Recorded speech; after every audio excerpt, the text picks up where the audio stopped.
সর্ষে পোস্ত দিয়ে বাসা মাছ খেতে হেভি স্বাদ। তো দেখে নাও, আমি এই রেসিপিটা তোমাদের দেখিয়ে দিচ্ছি, খুবই সহজ।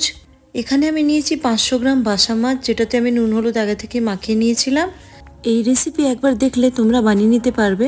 তো চলো আমি তোমাদের পুরো ডিটেলসে দেখিয়ে দিচ্ছি।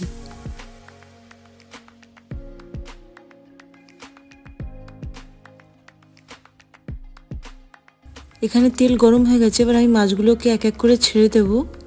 মাছগুলো কিন্তু খুব বেশি ভাজবো না, এই মাছটা খুব নরম, এই জন্য খুব অল্প সামান্য ভাজবো, হালকা ব্রাউন করব, তারপর আমি তুলে নেব।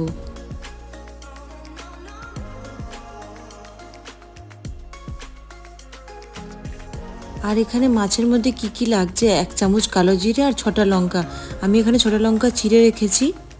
আর লাগছে সর্ষে আর পোস্তর বাটা, এখানে আমি সর্ষে পোস্ত 10 মিনিটের জন্য ভিজিয়ে রেখে মিক্সিতে পেস্ট করে নিয়েছিলাম।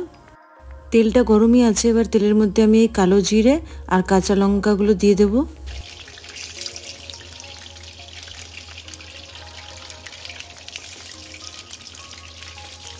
এবার দিয়ে দেব সর্ষে পোস্ত বাটা। এখানে আমি 1/2 চামচ হলুদ আর 1/2 চামচ নুন অ্যাড করেছি, আর পোস্তর মাত্রাটা কিন্তু সর্ষের থেকে বেশি হবে।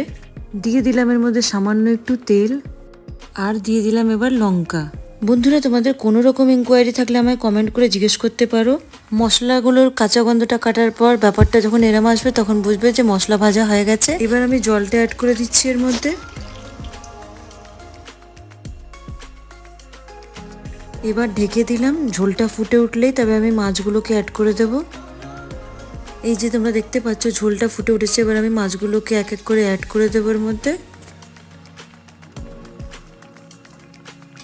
এরপর মাছগুলোকে ঝোলেতে আমি ডুবিয়ে দিয়ে ঢেকে দেব। হাই ফ্লেমেতেই এটা করছি আমি। এই যে তোমরা দেখছো ঝোলটা ফুটছে, আমি ঢাকনাটা খুলছি, এই যে ঘন হয়ে গেছে ঝোলটা ফুটে।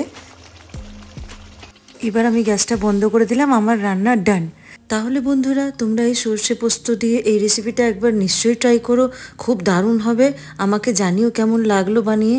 তো চলো, আমি আবার অন্য নতুন রেসিপি নিয়ে খুব শিগগিরই তোমাদের সঙ্গে দেখা করছি। ভালো থেকো, সুস্থ থেকো, আর সবাইকে ভালো রেখো। টাটা।